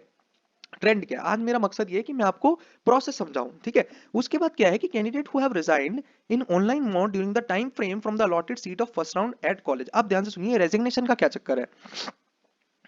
देखिए, जिन बच्चों ने फ्री एग्जिट कर दिया था वो तो एग्जिट कर ही चुके थे, उनको रिजाइन देने की जरूरत नहीं है। रिजाइन का मतलब उन्हीं कैंडिडेट से होता है जिन्होंने जाकर के रिपोर्टिंग करी थी, ठीक है, जिन्होंने जाकर के रिपोर्टिंग कर दी थी कॉलेज के अंदर और अपने डॉक्यूमेंट्स कॉलेज को दे दी थी और पैसे भी दे दी थी। अब बाद में क्या हुआ, जब स्टेट की काउंसलिंग, जैसे मैंने एम्स आपको ऋषिकेश का एग्जाम्पल दिया था, आपको एम्स ऋषिकेश की सीट मिली थी, आपने वहां जाके क्या कर दिया, रिपोर्टिंग कर दी। बाद में आप यूपी से बिलोंग करते थे, बाद में आपको अपने स्टेट में केजीएमसी की सीट मिल गई, ठीक है, स्टेट के राउंड 1 में आपको केजीएमसी की सीट मिल गई और अब आप एम्स ऋषिकेश छोड़ के केजीएमसी आना चाहते हो, तो आपको क्या करना पड़ेगा, एम्स ऋषिकेश की सीट से रिजाइन करना पड़ेगा। और ये रिजाइन की डेट आती है, स्पेसिफिक डेट्स के अंदर ही आपको रिजाइन करना रहता है। जैसे ही स्टेट के रिजल्ट्स आउट हो जाते हैं, एमसीसी अपना पोर्टल खोल देता है रिजाइन करने के लिए, तो आपको क्या करना पड़ता है, रिजाइन करना पड़ता है कॉलेज से, आपको अपने डॉक्यूमेंट, अपने पैसे और रेजिग्नेशन लेटर लेकर के केजीएमसी में जाकर के देना रहता है, ठीक है। तो यहां से डॉक्यूमेंट निकलवा के आपको केजीएमसी में देने होते हैं और यहां से एमसीसी जनरेटेड रेजिग्नेशन लेटर आपको जनरेट करवाना होता है, ठीक है। तो रिजाइन देना, रिजाइन की संबंध में क्या चीज समझ में आई आपको, जिन बच्चों ने रिपोर्टिंग करी, जिन्होंने ज्वाइन किया, डॉक्यूमेंट जमा करा देना और फीस जमा करा देना ही हम बोल रहे हैं कि हाँ ज्वाइन किया, फ्री एग्जिट करने को हम ज्वाइन किया वो नहीं बोल रहे हैं, ठीक है। जिन बच्चों ने रिपोर्टिंग करी वही तो रिजाइन करेंगे ना। रिजाइन कौन बच्चा करेगा, जिसने ज्वाइन किया होगा कभी, तो जिसने ज्वाइन किया वो रिजाइन करेगा। तो रिजाइन का मतलब कई बार बच्चे गलत ले जाते हैं, सर मैंने तो फ्री एग्जिट किया था, मैं क्या करूं, ठीक है। तो जो बच्चे ज्वाइन करके आए थे, केवल उन बच्चों के संदर्भ में होती है रेजिग्नेशन की डेफिनेशन, ठीक है। तो वो बच्चे भी सेकंड राउंड के लिए क्या रहेंगे, एलिजिबल रहेंगे। अब यहाँ पर आप पढ़िए, candidates who have resigned in online mode during the time frame from allotted seat of first round at college, ठीक है। तो जिन्होंने अपने स्टेट में जाने के लिए ऑल इंडिया की सीट से रिजाइन कर दिया था, उन वो बच्चे भी राउंड 2 की काउंसलिंग के लिए क्या रहेंगे, एलिजिबल रहेंगे। अब फिर से वही सब लूप चलेगा, फिर से राउंड 2 की में चॉइस फिलिंग होगी, फिर से चॉइस लॉक होगी और रिजल्ट आएगा। अब रिजल्ट आने के बाद क्या क्या पॉसिबिलिटी बनेगी, बहुत अच्छे फ्लो चार्ट से आपको समझाई गई चीजें। अगर आपको अलॉटमेंट नहीं आई तो आप राउंड 3 में चले गए, ठीक है। ध्यान से समझिएगा, ठीक है, राउंड 3 से चलेगा। अच्छा, एमसीसी की काउंसलिंग में एक रूल याद रखिएगा कि एमसीसी की काउंसलिंग में आप राउंड 1 से राउंड 2 अपग्रेड कर सकते हो और राउंड 2 से राउंड 3 अपग्रेड कर सकते हो, बस ये मैक्सिमम 2 बार अपग्रेडेशन का मौका मिलता है आपको। और राउंड 1 से राउंड 3 भी अपग्रेड कर सकते हो, मान लीजिए आपका राउंड 2 तो आप राउंड 3 में फिर से चॉइस फिलिंग करके कॉलेज की अपग्रेड कराने की कोशिश कर सकते हो। तो कई बार बच्चों का राउंड 2 में तो अपग्रेड नहीं होता, बट राउंड 3 में अपग्रेड हो जाता है, ठीक है। तो राउंड 1 से राउंड 3 भी जा सकते हो, राउंड 2 से राउंड 3 भी, और राउंड 1 से राउंड 2 भी अपग्रेड कर सकते हो। हाँ, राउंड 3 से स्ट्रे में नहीं कर सकते, वो भी मैं समझाऊंगा कि क्यों नहीं कर सकते, क्या नियम है, ठीक है। तो अब क्या क्या possibility after the round 2 results, अगर आपको कोई कॉलेज अलॉट नहीं हुआ तो आप राउंड 3 की काउंसलिंग में पहुंच गए। अगर आपको कॉलेज अलॉट हुआ है तब क्या क्या आपके पास पॉसिबिलिटी है, अब क्या क्या हो सकता है, या तो आपको फ्रेश अलॉटमेंट है, मतलब राउंड 1 में कोई सीट नहीं मिली थी आपको, राउंड 2 में फ्रेशली सीट मिली है, फ्रेश सीट मिली है। फ्रेश सीट मिलने में क्या क्या पॉसिबिलिटी कि आप कॉलेज से सेटिस्फाई हैं और आपको काउंसलिंग एंड करनी है। दूसरा क्या है कि आपको जो कॉलेज मिला है आप उसको अपग्रेड करना चाहते हो इन राउंड 3, तो आप कहां चले जाओगे, राउंड 3 में, और फिर चॉइस फिलिंग करोगे, आप अपग्रेडेशन के रास्ते से जाना चाहते हो। अच्छा, अब वो वाले बच्चे जिनको अपग्रेडेड अलॉटमेंट मिला है, कौन से बच्चे जिनको अपग्रेडिंग, जिन्होंने राउंड 1 में रिपोर्टिंग करी थी और राउंड 2 में चॉइस फिलिंग करी है और अब उनका कॉलेज चेंज हो चुका है, तो या तो वो इस अपने कॉलेज से सेटिस्फाई हो जाएंगे, जैसे एम्स ऋषिकेश वाला बंदा था। एम्स ऋषिकेश वाले बंदे को मान लीजिए मेमसी में सीट मिल गई है और वो उस मेमसी से सेटिस्फाइड है, तो उसकी काउंसलिंग एंड हो जाएगी, ठीक है। बस बट नॉट सेटिस्फाइड, अगर वो अभी भी सेटिस्फाइड नहीं है, मेमसी से भी सेटिस्फाइड नहीं है, वो कह रहा है कि नहीं मुझे एक बार फिर से अपग्रेड करना है, तो उसे क्या करना पड़ेगा, सबसे पहले तो एम्स ऋषिकेश जाना पड़ेगा। एम्स ऋषिकेश से मेमसी में डॉक्यूमेंट डालने पड़ेंगे, और अभी भी वो खुश नहीं है, मेमसी में भी रिपोर्टिंग की पूरी प्रक्रिया कर ली और अब वो फिर से चूज कर रहा है राउंड 3 में अपग्रेडेशन के लिए, तो अब उसने मेमसी में रिपोर्ट कर रखा है। अब उसकी लिस्ट में कौन से दो कॉलेज बचे, एम्स दिल्ली और वीएमएमसी, ठीक है, एम्स दिल्ली और वीएमएमसी। तो राउंड 3 की काउंसलिंग में वो वीएमएमसी डाल देगा और एम्स दिल्ली नंबर 1 डालेगा, नंबर 2 वीएमएमसी डाल देगा, ठीक है। उसके बाद यदि सीट अपग्रेड हो जाती है तो उसको मेमसी से भी अपने डॉक्यूमेंट निकलवा करके वीएमएमसी में देने पड़ेंगे और उनके फीस देनी पड़ेगी जो वीएमएमसी की होगी, ये प्रोसेस होगा, ठीक है। तो जिसको अपग्रेडेड अलॉटमेंट मिलेगा वो एक बार और अपग्रेड कर सकते हैं राउंड 3, अगर सेटिस्फाइड है तो काउंसलिंग एंड हो जाएगी उसकी, ठीक है। और कुछ बच्चे ऐसे होंगे जो राउंड 2 की सीट पे रिपोर्ट नहीं करेंगे, और ऐसे बच्चों के साथ क्या होगा, जो बच्चे राउंड 2 की सीट पे रिपोर्ट नहीं करेंगे, क्योंकि हो सकता है उनको उनके स्टेट कोटा में कुछ मिल गया हो सकता है उनको ऐसी जगह पे कॉलेज मिल गया जो कभी नाम भी ना सुना हो, ठीक है, क्योंकि ये वाली प्रॉब्लम फेस करते हैं आफ्टर जो 15 के रैंक होते हैं, और 15 के रैंक वाले बच्चे होते हैं, वो बच्चे प्रॉब्लम फेस करते हैं। क्या होता है ना, अब मेरी बात ध्यान से सुनिए, ये वाली हरकत करते हैं कौन से बच्चे हैं, बहुत सारे बच्चे अपने स्टेट के राउंड 1 में एडमिशन ले चुके होते हैं, मैक्सिमम ये यूपी राजस्थान साइड के बच्चे जो होते हैं उनको राउंड 1 स्टेट में कॉलेज मिल गया रहता है सबसे अच्छे। तो जितने फॉर एग्जांपल यूपी के अंदर किसी बच्चे को केजीएमसी की सीट मिल गई थी, ठीक है, केजीएमसी की सीट मिल गई, उसने एडमिशन ले लिया यूपी के स्टेट कोटे से। उसके बाद उसने ऑल इंडिया कोटा के राउंड 2 में भी चॉइस फिलिंग कर दी बेटर कॉलेज के लिए, ठीक है। पर उसको पता चला यार, उसने ना सारे कॉलेज डाल दिए और उसको पता चला कि उसको केजीएमसी से भी नीचे का कोई कॉलेज अलॉट हो गया, for example GSPM medical college Kanpur all India quota से अलॉट हो गया। तो वो क्या करेगा, इस सीट को जाने देगा। उसको भी पता था कि अलॉट हो गया तो मेरी सिक्योरिटी फॉरफिट होगी। अब इसको ये जीएसपीएम मेडिकल कॉलेज अलॉट हुआ, बट इसके पास तो केजीएमसी स्टेट में, तो ये वाली इसको सीट क्या करनी पड़ेगी, छोड़नी पड़ेगी। तो जितने भी बच्चे अलॉट करवा के सीट छोड़ेंगे राउंड 2 में, इस बार उनकी सिक्योरिटी नहीं बच पाएगी, इस बार उनकी सिक्योरिटी फॉरफिट हो जाएगी जो 10,000 उन्होंने दे रखी है। या डीम्ड का केस है तो डीम्ड में 2 लाख रुपए की सिक्योरिटी जब्त हो जाएगी। आप राउंड 3 में तो जा सकते हो, ऐसे कैंडिडेट राउंड 3 में तो पार्टिसिपेट कर सकते हैं, बट उनको रजिस्ट्रेशन एंड सिक्योरिटी फीस फिर से देनी पड़ेगी। रजिस्ट्रेशन दोबारा नहीं करना पड़ेगा, वो क्रेडेंशियल एमसीसी के आपके पास पहले से होते हैं, बस आपको फीस दोबारा देनी होती है राउंड 3 में बैठने के लिए, ठीक है। तो ये पॉसिबिलिटीज बनती है after round 2 results. I hope आपको सारी चीजें समझ में आई, ठीक है। अब कौन कौन से बच्चे ऐसे होते हैं जो राउंड 3 में पहुंच जाते हैं या who are eligible for round 3 allotment. सबसे पहले वो वाले बच्चे जिनको राउंड 1 और राउंड 2 की काउंसलिंग में कोई सीट ही नहीं मिली, सबसे पहले वो वाले बच्चे जिनको कोई सीट नहीं मिली। सेकंड, जिनकी डॉक्यूमेंट वेरिफिकेशन कैंसिल कर दिया गया था, उसमें कुछ डिस्क्रिपेंसी होने की वजह से, वो बच्चे भी एलिजिबल होंगे। Candidate who have reported the allotted institute during round 2 and upgradation in round 3 choose किया था, मतलब जिन्होंने राउंड 2 में रिपोर्ट करके राउंड 3 के लिए अपग्रेडेशन वाला रास्ता चूज किया था, वो बच्चे भी राउंड 3 के लिए एलिजिबल रहेंगे। And candidate who have been allotted a seat in round 2 but did not join और resign and exited after forfeiture of the fees, क्योंकि अगर आपको सीट अलॉट हुई, आपने सीट छोड़ दी थी राउंड 2 में, तो आप राउंड 3 के लिए एलिजिबल तो हो, वो बात अलग है कि आपकी राउंड 2 वाली सिक्योरिटी चली गई, आपको पैसा दोबारा देना पड़ेगा, but you are eligible for round 3 to participate, right. तो अब राउंड 3 फिर से, अब राउंड 3 होगा, सारी चीजें होंगी, चॉइस फिलिंग होगी, चॉइस लॉक होगा, सारी चीज होंगी। उसके बाद राउंड 3 के रिजल्ट के बाद अब आपको डिसीजन फाइनल लेना है। अब आपके पास क्या क्या पॉसिबिलिटी है, आप ध्यान से सुन लीजिए, ठीक है। अगर आपको सीट अलॉट नहीं होती तो आप स्टे वैकेंसी राउंड में जाओगे, ये तो क्लैरिटी है ही। अगर अलॉट हो जाती तब क्या करना है, हो सकता है आपको राउंड 1 राउंड 2 की काउंसलिंग में कुछ ना मिला हो, राउंड 3 में डायरेक्टली कॉलेज मिला हो, ठीक है। जैसे कि फॉर एग्जांपल जो 22,500 रैंक के बच्चे रहेंगे, जिनको जहां पे राउंड 1 और राउंड 2 की काउंसलिंग में कोई कट ऑफ पहुंची नहीं वहां तक, राउंड 3 में कट ऑफ ड्रॉप किया और इन बच्चों को कॉलेज मिला और ये बच्चे सेटिस्फाइड है, इनकी काउंसलिंग यहाँ खत्म हो जाएगी, ठीक है। अपग्रेडेड अलॉटमेंट, जिन्होंने राउंड 1 से राउंड 3 अपग्रेड किया है या राउंड 2 से राउंड 3 अपग्रेड किया है, जिनको अपग्रेडेड अलॉटमेंट मिला है, वो सेटिस्फाइड होना पड़ेगा उन्हें कॉलेज से और काउंसलिंग उनकी एंड हो जाएगी। अगर अपग्रेडेशन नहीं हुआ, ये बहुत क्रिटिकल केस है। यहाँ पर देखो, मान लीजिए आपने मौलाना आजाद मेडिकल कॉलेज के अंदर राउंड 2 में रिपोर्टिंग करके रखी है, ठीक है, और आपका अब जो है अपग्रेडेशन नहीं होता, तब क्या करना है, काउंसलिंग तो आपकी एंड होगी and not allowed to participate in state का राउंड 3 नाउ बिकॉज आप ज्वाइंट कैंडिडेट हो। अब ध्यान से सुनिएगा, जितने बच्चे राउंड 3 एमसीसी में ज्वाइन कर लेंगे, यानी कि ज्वाइन कर लेंगे, रूल ये कहता है कि जितने बच्चे ज्वाइन कर लेंगे, यानी कि डॉक्यूमेंट दे आएंगे, पैसे दे आएंगे राउंड 3 की सीट पे, वो बच्चे कहीं नहीं जा सकते, फिर उनके डॉक्यूमेंट, उनको रिजाइन करने की परमिशन नहीं है, ठीक है। आप राउंड 1 में रिजाइन कर सकते हो, राउंड 2 में रिजाइन कर सकते हो। अच्छा, एक चीज ध्यान रखिएगा राउंड 2 से रिलेटेड, जब एमसीसी का राउंड 2 का रिजल्ट आया, आप रिपोर्टिंग करें, सब कुछ प्रोसेस हो गया, उसके बाद स्टेट का राउंड 2 होगा, ठीक है। स्टेट का राउंड 2 आपको पता चलता है यार मुझे स्टेट के राउंड 2 में बेहतर कॉलेज मिल गया, तो एमसीसी आपको फिर से विंडो खोल देता है राउंड 2 की सीट से रिजाइन करने के लिए। आप रिजाइन करके स्टेट में जा तो सकते हो, बट आपकी जो 10,000 रुपए सिक्योरिटी है, जो 2 लाख रुपए सिक्योरिटी आपने दे रखी रहेगी, वो आपकी क्या हो जाएगी, फॉरफिट हो जाएगी। आप स्टेट में जा सकते हो, रिजाइन करके जा सकते हो, ठीक है, कोई प्रॉब्लम वहां नहीं आती है, ठीक है। तो कब क्या डिसीजन लेना है, ये तो भाई साहब एक खिलाड़ी आदमी आपको बता सकता है, इसलिए तो आप जुड़ते हो ना किसी के काउंसलिंग प्रोग्राम में। एमसीसी, मैं आपको बता रहा हूँ ना, काउंसलिंग में जो आपने काउंसलर को फीस दी ना, वो इसी काम के लिए दी है, डिसीजन लेने के लिए क्या करना है, क्योंकि यू डोंट नो कि क्या डेटा है, क्या ट्रेंड है, आगे क्या पॉसिबिलिटी है। अगर कोई जेन्युइन काउंसलर की सपोर्ट में आप हो, तो वो डिसीजन मेकिंग जो आपको लेकर के देगा ना कि क्या करना है, वो उसकी सारी फीस पैसा वसूल काइंड ऑफ थिंग आपके लिए हो जाएगी वो चीज, ठीक है। इसलिए आप किसी को ज्वाइन करते हो, समझ में आ रही बात की नहीं, ठीक है। सो आगे हम बात कर लेते हैं कि जितने बच्चे राउंड 3 में ज्वाइन कर चुके रहेंगे, वो अपने स्टेट के राउंड 3 में नहीं जा सकते, स्टेट के राउंड 3 में नहीं जा सकते। अब बता रहा हूं, आगे सुन लीजिए।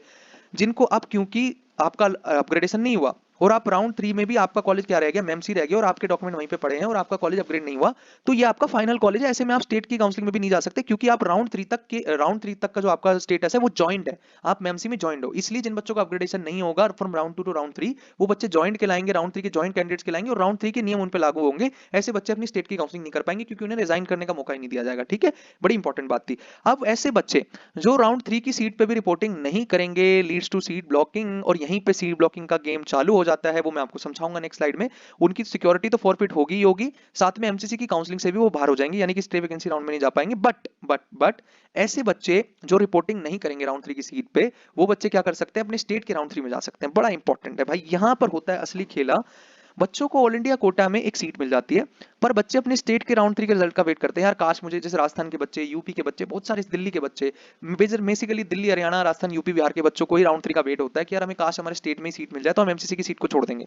तो जो एमसीसी की last date of reporting last year का, जैसे मैं आपको बताऊं, तो 11 से लेकर के 18 अक्टूबर तक एमसीसी के राउंड 3 की रिपोर्टिंग की डेट थी। मतलब आप 18 तारीख तक ही ज्वाइन कर सकते हो, और मैक्सिमम स्टेट के जो रिजल्ट आने थे वो 18 तारीख को ही रिलीज होने थे, या किसी का 17 को होना था, किसी का 16 और किसी का 19 को। तो जिन स्टेटों ने 18 तारीख से पहले रिजल्ट दे दिया वो बच्चे तो सीट छोड़ के चले गए, ठीक है, अपने स्टेट में चले गए। बट जिन्होंने 18 के बाद दिया, मजबूरी में इन बच्चों को एमसीसी वाली सीट पे क्या करना पड़ा, रिपोर्टिंग करना पड़ा। इसलिए लास्ट ईयर क्या हुआ था, क्योंकि राजस्थान का रिजल्ट लेट हो गया था, राजस्थान वाले बच्चों को मौका ही नहीं मिला राजस्थान में जाने का। और अब राजस्थान के जितने भी बच्चे जिनको राजस्थान के थर्ड राउंड में अलॉटमेंट आई थी ना, राजस्थान के स्टेट के थर्ड राउंड में जिनको अलॉटमेंट आई थी, वो बच्चे अपने स्टेट में रिपोर्टिंग नहीं कर पाए, जिसकी वजह से राजस्थान के स्टेट वैकेंसी राउंड में, स्टेट के स्टेट वैकेंसी राउंड में सीटें चली गई भर भर के, और वो लोअर रैंकर्स को मिली। वहां तो एक खेल और भी हुआ था, मैंने राजस्थान वाली वीडियो में आपको समझाया हुआ है, खैर वो मैं आपको सारी चीजें बताऊंगा, ठीक है, कोई दिक्कत नहीं है। तो ये सब बच्चे थे, उनको डिसीजन लेने का टाइम नहीं मिला और उन्होंने एमसीसी में रिपोर्टिंग कर दी, ठीक है। अब आ जाते हैं मेजर गेम पे। आफ्टर, यहां पर आप पढ़ सकते हो, after joining all India quota round 3 see, you are not allowed to resign and you are not allowed to participate in round 3। अगर आपने ज्वाइन ही नहीं किया, आपको सीट अलॉट हुई, आप एग्जिट कर गए with four feature of the secure deposit, आपने ज्वाइन नहीं किया, तो आप अपने स्टेट की काउंसलिंग में जा सकते हो, कोई दिक्कत नहीं है, ठीक है, आप अपने स्टेट के राउंड 3 में जा सकते हो, ठीक है। अब खेल क्या है ना, अब यहाँ पर है काउंसलिंग में बहुत बड़ा लूप होल। क्या लूप होल है, आ जाओ जरा समझाते हैं आपको। यहाँ पर आप देखिए, the game of stay vacancy round and seat blocking, ये बहुत इंपॉर्टेंट चीज है भाई साहब, जिसको समझ में आ गई उसे सब कुछ समझ में आएगा। सीट ब्लॉकिंग क्या चीज होती है, getting more than one seat simultaneously at a same time, one in state quota, another one in all India quota, is known as seat blocking। थोड़ा सा ना मैं आपको रियल एग्जांपल से बताता हूँ। ये है सीट ब्लॉक शीट, हमें ना हर स्टेट की, हम हर स्टेट का डेटा ट्रेस करते हैं, लास्ट ईयर के मैं आपको एग्जांपल से समझा रहा हूँ कि व्हाट इज ब्लॉकिंग। आपको समझाने के लिए हम ब्लॉक शीट बनाते हैं, बहुत सारी चीजें करते हैं हम डेटा के नाम पे, और ताकि हम अपने स्टूडेंट्स को एक डिसीजन दे सकें। लास्ट ईयर हमने, सब लोग गायब हो गए थे, सब लोग, जितने भी फेक क्लेम्स आपको मिले कि हम यूट्यूब पे एंड तक सपोर्ट करेंगे, सब बातें उनकी फर्जी निकली। जैसे ही उन्हें बिजनेस मिल गया काउंसलिंग करने के लिए, वो लोग यूट्यूब से गायब हो गए, ठीक है। जैसे ही उन्हें बिजनेस मिल गया ना, बिजनेस मिल गया, बच्चे एनरोल हो गए उनकी पेड काउंसलिंग प्रोग्राम में, उसके बाद वो यूट्यूब से गायब हो गए। जो वादा उन्होंने यूट्यूब की ऑडियंस से किया था, वो वादा उन्होंने नहीं पूरा किया, ठीक है। सो खैर, किसी को ट्रोल नहीं करते हैं, वो उनका कर्म है, वो जाने, ठीक है। मैं आपको हमारी चीज बता रहा हूँ। Last year stay vacancy round के बाद तक भी हमने वीडियोस बना करके गाइड किया था, और लास्ट ईयर हम ही थे जिन्होंने ये बताया था कि भाई साहब इस बार स्टे वैकेंसी राउंड में जाने में रिस्क है। हमारी बात मान के बहुत सारे बच्चों ने राउंड 3 की काउंसलिंग में ही सीट ली थी और उन्हें एंड में फायदा हुआ था, ठीक है। जबकि 2023 में उल्टा था, 2023 में स्टे में जाने में फायदा था। आप ध्यान से सुनिएगा क्या चीज होती है सीट ब्लॉकिंग। बच्चे क्या करते हैं, जैसे ये राजस्थान का डेटा है, ये ऑल इंडिया रैंक लिखी है, जैसे 1650, 2380, 3545 रैंक, ये सब ऑल इंडिया रैंक लिखी है बच्चों की। इस रैंक ने राजस्थान के राउंड 2 में, जो स्टेट का राउंड 2 था, उस वहां पे कौन सी कॉलेज में एडमिशन ले रखा था, और इसको ऑल इंडिया की तीसरे राउंड में कौन सी सीट मिली थी, डॉक्टर बीएससी की। एंड सेम पूरा पूरा सीट दे रखा है कि इसको, इसके पास राजस्थान में आरयूएचएस की सीट थी, और सेम टाइम पे इसके पास ग्रांड मेडिकल कॉलेज, जो कि बॉम्बे में बहुत अच्छा कॉलेज है, उसकी सीट थी। ये हो गई सीट ब्लॉकिंग, मतलब एक बच्चे को एक टाइम पे दो कॉलेज, एक स्टेट कोटे में, एक ऑल इंडिया कोटा में। अब क्योंकि एमसीसी ने कोई ऐसा नियम नहीं दे रखा है, या एनएमसी ने कोई ऐसी गाइडलाइन नहीं दे रखी है कि जो बच्चे स्टेट में एडमिशन ले चुके हैं वो क्रॉस चॉइस फिलिंग नहीं करें, ऐसा कोई रूल नहीं है, तो बच्चे तो भाई सब चॉइस फिलिंग करेंगे ही करेंगे ना। राउंड 3 की काउंसलिंग में बच्चे चॉइस फिलिंग करते हैं, ठीक है। क्यों करते हैं, ताकि उन्हें और बेहतर मिल जाए, बेहतर मिल जाए, बेहतर मिल जाए। जितने बच्चे स्टेट के अंदर सेटल हो चुके होते हैं, वो बच्चे इस तरीके की भी हरकत करेंगे। आप देखिए यहाँ पर एक चीज मैं आपको दिखाता हूँ। इस बच्चे के पास जेएलएन अजमेर की सीट थी राजस्थान के राउंड 2 में। इस बच्चे ने ऑल इंडिया के राउंड 3 से भी सेम सीट अलॉट कराई। भाई जब आपके पास जेएलएन अजमेर किसी स्टेट में है, तो आप ऑल इंडिया कोटा के राउंड 3 में जेएलएन अजमेर फिर से क्यों फिल कर रहे हो, मेरे को तो समझ में नहीं आता। इसको बोलते हैं सीट ब्लॉकिंग। तो बहुत सारे ऐसे बच्चे हरकत करते हैं, सीटों को ब्लॉक कर देते हैं राउंड 3 की काउंसलिंग में, जिसकी वजह से नुकसान होता है लोअर रैंकर्स को। अब क्या है, अब क्योंकि ये सीट ब्लॉक हो चुकी है, ठीक है, ब्लॉक हो गई, तो एक सीट कहां जाएगी, स्टे वैकेंसी राउंड में जाएगी। स्टे वैकेंसी राउंड में अभी मैं बताऊंगा कि सीट ब्लॉकिंग से क्या फायदा होता है। कुछ बच्चों को एक अनफेयर एडवांटेज मिलता है, मैं वो भी समझाऊंगा, और कुछ लोग जानबूझ करके स्टे वैकेंसी राउंड में जाते हैं अच्छे कॉलेज के चक्कर में, वो भी मैं आपको समझाऊंगा। पहले तो ये समझो कि सीट ब्लॉकिंग आपको समझ में आई कि स्टेट के राउंड 2 के एडमिटेड कैंडिडेट्स, ना ही केवल राजस्थान के, यूपी के भी, हरियाणा के भी, दिल्ली के भी, बिहार के भी, हर जगह के बच्चे, जितने बच्चे अपने स्टेट के राउंड 2 में एडमिशन ले चुके होते हैं, वो बच्चे ऑल इंडिया कोटा में भी चॉइस फिलिंग करते हैं, ठीक है। चॉइस फिलिंग कर दी। अब क्योंकि इन बच्चों की रैंक बहुत अच्छी है, तो इनको ऑल इंडिया में भी अच्छे कॉलेज मिलेंगे, टॉप कॉलेजेस मिलेंगे। अब जब इनको राउंड 3 ऑल इंडिया कोटा में अलॉटमेंट आई, इन्होंने कॉलेज को कंपेयर कर लिया, यदि उनके कॉलेज से बेहतर निकला तो वो ऑल इंडिया की सीट पे जाकर रिपोर्ट कर देंगे और स्टेट की सीट को छोड़ देंगे, स्टेट की सीट आगे चली जाएगी। मैक्सिमम बच्चे क्या करते हैं, अपने स्टेट में ही सेटल रहते हैं और ऑल इंडिया की सीट को आगे जाने देते हैं, जिसकी वजह से स्टे वैकेंसी राउंड में भर भर के सीट चली जाती है। ठीक है, लास्ट ईयर 450 सीटें स्टे वैकेंसी राउंड में चली गई थी। उससे पहले अगर आप देखोगे तो 906 सीटें स्टे वैकेंसी राउंड में चली गई थी आउट ऑफ 10,000 सीट्स। ठीक है, मतलब सीधा सीधा 10% सीटें, 9 से 10% सीटें स्टे वैकेंसी राउंड में बच जा रही हैं ड्यू टू सीट ब्लॉकिंग। अब इससे नुकसान पता किसका हुआ, जिस बच्चे ने ऑल इंडिया के राउंड 3 में अलॉटमेंट लिया उसे तो एडमिशन लेना पड़ेगा, क्योंकि स्टे वैकेंसी राउंड में केवल वही बच्चा जा सकता है जिसको राउंड 3 में कोई अलॉटमेंट तक भी नहीं है और जिसने ना अपने स्टेट में एडमिशन लिया ना ऑल इंडिया में एडमिशन लिया। स्टे वैकेंसी राउंड के लिए एलिजिबल कौन से बच्चे हैं, जिनको कहीं कुछ नहीं मिला और राउंड 3 ऑल इंडिया कोटा में अलॉटमेंट नहीं आनी चाहिए, अलॉटमेंट भी आई है तो भी आप बाहर हो, भले आपने एडमिशन लिया या नहीं लिया। या तो आप स्टेट स्टेट 1 2 3 राउंड में किसी भी राउंड में आपने एडमिशन ले रखा है, या मतलब आपका जो ज्वाइनिंग है वो स्टेटस ज्वाइनिंग वाला, आपका कॉलेज का स्टेटस क्या है, ज्वाइनिंग वाला। अगर आपने कहीं पे भी ज्वाइन कर रखा है या आपको ऑल इंडिया के राउंड 3 में अलॉटमेंट आई थी तो आप ऑल इंडिया के स्टे वैकेंसी राउंड के लिए एलिजिबल नहीं होते। All India stay vacancy round के लिए केवल वही बच्चे एलिजिबल होते हैं जिन बच्चों को कोई अलॉटमेंट नहीं आई राउंड 3 में और उन्होंने कहीं एडमिशन नहीं लिया। कहाँ हो सकता है उसने राउंड 1 में फ्री एग्जिट कर दिया हो, राउंड 2 में एग्जिट विद 4 फीचर कर दिया ऑल इंडिया में, उससे फर्क नहीं पड़ता। राउंड 3 में कोई अलॉटमेंट नहीं आना चाहिए स्ट्रे में जाने के लिए। ठीक है, स्ट्रे में जाने के लिए ऑल इंडिया कोटा के राउंड 3 में कोई अलॉटमेंट नहीं आना चाहिए और आपका कहीं पे एडमिशन नहीं होना चाहिए, मतलब आपके डॉक्यूमेंट्स किसी कॉलेज में नहीं होने चाहिए, एडमिशन का स्टेटस नहीं होना चाहिए आपका, तब आप स्ट्रे में आ सकते हो। ठीक है, अब बहुत सारे बच्चे इंटेंशनली स्ट्रे में आते हैं, क्योंकि यहां पर आप देखिए क्यों आ जाते हैं, क्योंकि प्रीवियस ईयर का रिजल्ट देखते हैं। अब क्या है कि बच्चों को पता है सीट ब्लॉकिंग हो रही है, सीट ब्लॉकिंग हो रही है तो कुछ लोअर रैंकर्स वाले बच्चे भी अच्छे कॉलेजेस के चक्कर में स्टे वैकेंसी राउंड के लिए रुक जाते हैं। नहीं तो आप खुद सोचो, यहां पर आप जैसे यहां पर देख सकते हो, चलो ग्रांट मेडिकल कॉलेज का एग्जांपल लेते हैं, ये जनरल कैटेगरी का डेटा है लास्ट ईयर का। जो कॉलेज 2-2,500 रैंक पे मिल रहा था, जिसका राउंड 3 में नेगेटिव शिफ्टिंग हुआ, यानी कि आप देख रहे हो 690 राउंड 2 गया, 692 राउंड 3 चला गया, मतलब कट ऑफ ऊपर चली गई। वो वाला कॉलेज लास्ट राउंड में सिग्निफिकेंट ड्रॉप देखने को मिला। क्यों, क्योंकि नंबर ऑफ कैंडिडेट्स कितने रह गए, लिमिटेड। एमसीसी ने जो एडमिशन ले चुके थे, अपने स्टेट में सेटल हो गए थे, ऑल इंडिया के राउंड 3 में अलॉटेड थे, सब बाहर हो गए, बच्चे बच्चे लिमिटेड। ठीक है, और सीट चली गई बहुत सारी ब्लॉकिंग की वजह से। तो अनफेयर एडवांटेज उन बच्चों को मिल गया जो स्टे वैकेंसी राउंड के लिए इंटेंशनली रुक गए। बट ये वाली रिस्की होती है, रिस्क लेना है या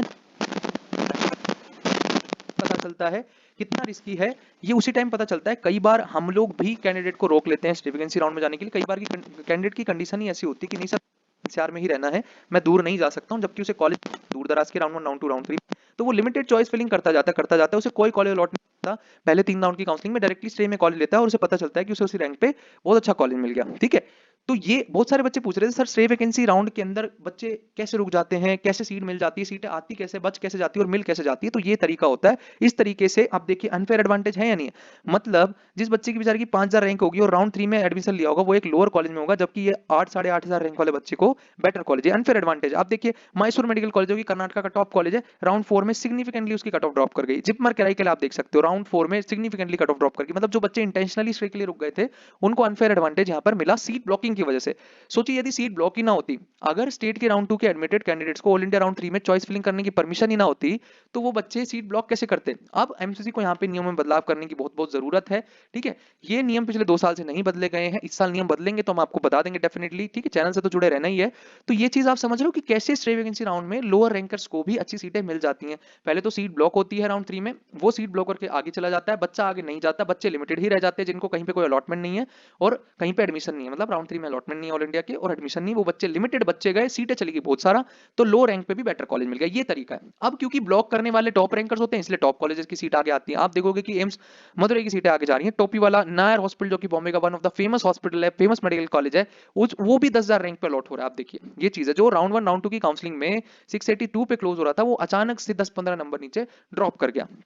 ठीक है, तो इतना अनफेयर एडवांटेज मिलता है उन कैंडिडेट्स को जो सीट ब्लॉकिंग या काउंसलिंग के नियम में कमियां निकाल करके जाते हैं। ठीक है, लास्ट ईयर तो ये एडवांटेज बहुत कम मिला, 2023 में तो बहुत ही बुरा हो गया था, 906 सीटें चली गई थी 2023 में। जो बच्चे अवेयर थे ना, जिनको पता था सीट ब्लॉक होगी, वो बच्चे स्टे वैकेंसी राउंड के लिए रुक गए थे। अब यदि सोचिए यदि सारे ही बच्चे इंटेंशनली स्टे वैकेंसी राउंड के लिए रुक गए, एक जरूरत से ज्यादा स्टे वैकेंसी राउंड में रुक गए बच्चे, तो क्या होगा, नेगेटिव शिफ्टिंग स्टार्ट हो जाएगी। क्यों, क्योंकि नंबर ऑफ सीट तो लिमिटेड आनी है, बच्चे ज्यादा रुक गए तो आप कहीं के नहीं रह जाओगे, फिर वो लास्ट राउंड की काउंसलिंग होगा।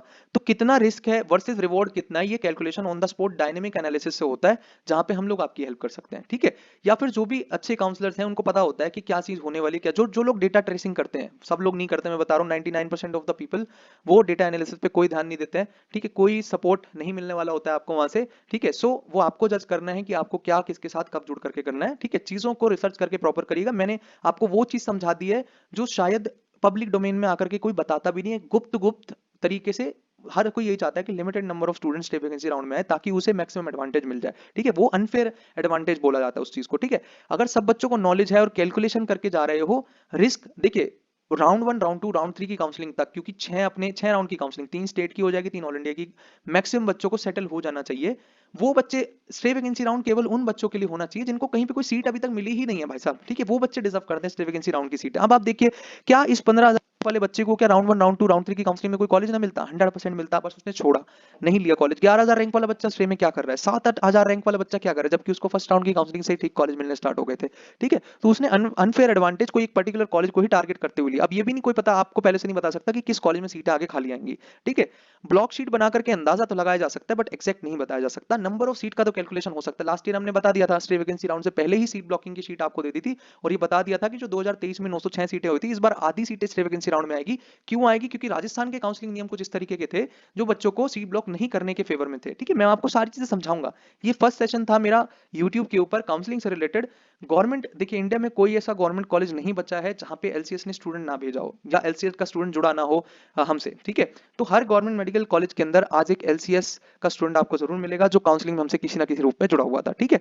सो वी नो कि एंड में क्या होता है, कैसे इमोशनल अनस्टेबिलिटी हो जाती है, कैसे आप डिसीजन लेने में चूक कर देते हो, और बहुत सारे केसेस बनते हैं, बहुत सारे केसेस बनते हैं जहां पे आप फंसोगे। कहां कहां फंसोगे, एग्जांपल से बताता हूं, चलो मैं आपको। अब राजस्थान की जो पेमेंट सीट है ना बॉस, वो 55,000 रैंक तक राउंड 3 में मिलती है, बट राउंड 1 की काउंसलिंग में वो 40,000 रैंक तक मिलती है राजस्थान की पेमेंट सीट, ठीक है। अब ये बच्चा जो 40,000 रैंक पे बैठा है, इसको सरकारी सीट तो कहीं नहीं मिलनी, ऑल इंडिया में कहीं भी नहीं। तो ये बच्चा क्या करता है, जिसकी 45,000 रैंक है, या फिर 50, फॉर एग्जांपल चलो 45 मत पकड़ो, इसकी 53,000 रैंक है, ठीक है।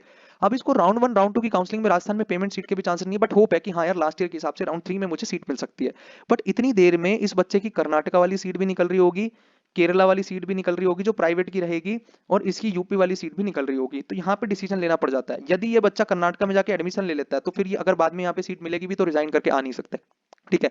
बहुत लॉस होगा उस चीज में। तो यहाँ पे डिसीजन मेकिंग में फंसता है आदमी कि भाई साहब करना क्या है, ठीक है। वहां पे आपको एक प्रोफेशनल काउंसलर या एक्सपर्ट काउंसलर हेल्प कर सकता है, ठीक है।